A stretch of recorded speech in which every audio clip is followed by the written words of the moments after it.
هيو جايز، السلام عليكم، واش راكم؟ واش حوالكم؟ ان شاء الله تكونوا كامل بخير. مرحبا بكم في فيديو جديد. هو يعني هذا الفيديو قديم بس حبيت انه نحطه، يعني هما هذا الشيء كله راكم تشوفوا فيه تاع العام الماضي. جبتهم لكم بعتزوا افكار لعيد الاضحى. كما راكم تشوفوا هنا اول حاجه وجدتها هي كاطو خروف العيد، كاطو الكبش. هو عبارة عن بنيون، يعني سهل. تجيبوا بسكوي عادي ترحيوه، تزيدوا له جوز الهند ومن بعد تلموا بشوكولا تارتيني اللي عندكم. وهذه ثاني طبقة واحدة اخرى درت فيها جوز الهند ولميته بحليب مكثف، ومن بعد كما راكم تشوفوا نلمهم هكا عادي. الحاجه اللي نحب ننصح بها في الوصفه هذه هو انكم تكثروا من الحليب المكثف ومن الشوكولا تارتيني باه ديروا كيما هكا عجينه ما تيبسلكمش في اليامات الاولين. اوكي، على الاقل تحكم لكم هكا مده. نخدم كوريات عينك ميزانك تاع البسكوي، ونديرهم ثاني في كوريات واحد اخرين تاع جوز الهند كيما راكم تشوفوا.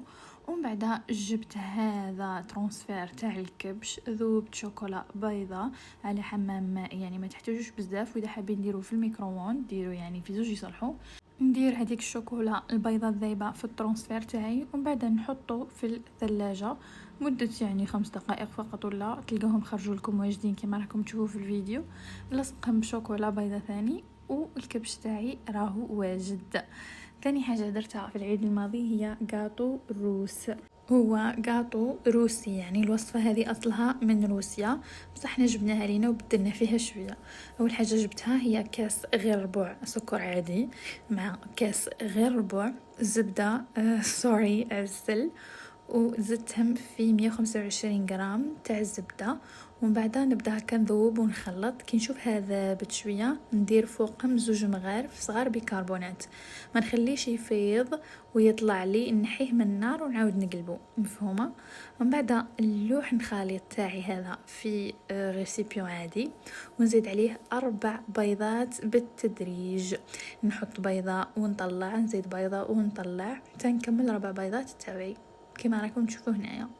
بعد ما نطلع هذاك البيض مليح نضيف الفرينة تدريجيا حتى نتحصل على عجينة طرية ومتجانسة. نقسمها إلى كريات صغيرة ونخليها ترتاح حوالي 5 دقائق فقط، يعني مش حاجة. ومن بعد ما ترتاح نفرد كل كرة على شكل طبقة رقيقة، ندير زبدة فوقها ورق الزبدة، ومن بعد نفردها كما شفتوها. نخليها تطيب ونخبز كل طبقة في فرن ساخن لمدة 2 دقيقة فقط حتى تكتسب لون ذهبي. ومن بعد نشكل طبقة تاعي، طبقة بالمربى وبعد طبقة بالكريمة، طبقة بالمربى طبقة بالكريمة حتى نكملهم. الطبقة الاخرى نرحيها هكا عادي في لاشوار ونديرها من الفوق بالطريقه اللي راكم تشوفوا فيها. بالنسبه للكريمه كيفاه وجدتها، خفقت الزبده الطريه مليح، بعد زدت لها السكر الرطب وبقيت نطلع فيها حتى تحصلت على كريمه ناعمه. زدت لها شويه نواه كوكو، كراميل، فانيلا، وخلطت مليح. هذه هي معلومة حابة نضيفها بكية. قبل ما نقطع الجاتو تاعي لازم نخليه يرتاح ليلة كاملة، نغطيه مليح ونخليه يرتاح ليلة كاملة قبل ما نقطعه، وبهذه الطريقة يكون الجاتو تاعي واجد. هنا كما راكم تشوفوا حاجة واحدة أخرى درتها هي تقديمات. الجاتو تاعي تاع الكبشون حطيته كما هكا في هذه الأوراق تلقاهم يتباعوا في المكتبة ولا عند اللي يبيع الهدايا. ومن بعد هنايا وجدت لي كيسات تاوعي حطيت فيهم كاطو روز تاعي كما راكم تشوفوا هنايا بهذه الطريقه، حطيتهم في هذا الصحن الذهبي. نظن انه كامل عندنا هذا النوع من الصحون ولا سينيات. ثاني هنايا هذا كاطو بوسوله تمسو دارته الاخت الفاضله وحطيته ثاني. وهنا ثاني مقروط داروه خواتاتي، هاكم تشوفوا كما هكا. هذه الطريقه اللي راني نحط فيهم. حاولوا انه نمدوا جو عيد الاضحى. هذاك الكبشون الصغير ثاني اللي من هي شريته ثاني من هذوك الطاولات تاع عيد الاضحى اللي تلقاوهم ديما يكونوا يعني يضيفوا جو رائع لبرا. وهنا ثاني جبت هذو لي سيرفيات تاع عيد اضحى مبارك، حطيتهم ستفتم عادي هكا بطريقه بسيطه جدا.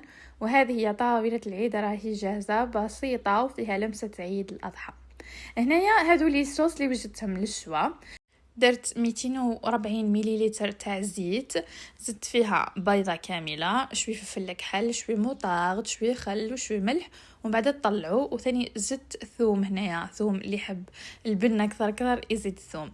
درت 3 انواع تاع لي صوص، بهذا الصوص الاصليه اللي وجدتها. وحده زدت فيها معدنوس كما شفتوا هاي لكم، وحده خليتها كيما راهي، وحده زدت لها الهريسه. هادو هما لي صوص تاعنا راهم واجدين، ناكلوهم مع البطاطا مع السلطه مع الشوا كي نديروا هذيك القعده تاع الشوا.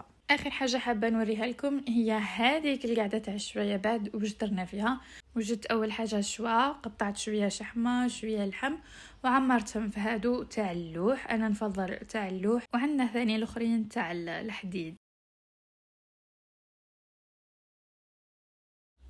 الجو كان رائع بزاف. ثاني عيد هنا كما راكم تشوفوا وجدنا شويه جمر درنا فيه فلفل وطماطم باه نوجدوا الحميص تاعنا، ثاني شوي ثوم كتجي يعني بنه اكثر واكثر. راكم تشوفوا هنا بعد ما وجدوا قطعتهم بطريقه عاديه هكا بالطريقه هذه، ومن بعد خليتهم يطيبوا فوق الجمر ثاني يا بعد. والحميص تاعنا راهو واجد. من بعد جبت هذاك الشبا حطيته في صينيه عادي، وزدت ثاني هادو الضلوع ولا لي كوتليت، ومن بعد وجدت ثاني سلطه سهله صيفيه خفيفه درت فيها طماطم مرابيه مع شوي زيت شوي خل شوي موطارد شوي ملح وشويه سلطه وشويه طماطم، والسلطه تاعي الصيفيه راهي واجده. ثاني جبت شوي دلا حطيته هكا بطريقه عادي جدا جدا. هاي لكم الطاوله تاعي، راني حطيت فيها لي صوص كازوز سلطه وثاني بطاطا قليتها. هاي لكم واجده مع لي كوت تاعنا وشوا راه واجد. نتمنى انه يكون عجبكم فيديو، نتلاقوا في فيديو واحد اخر ان شاء الله. See you.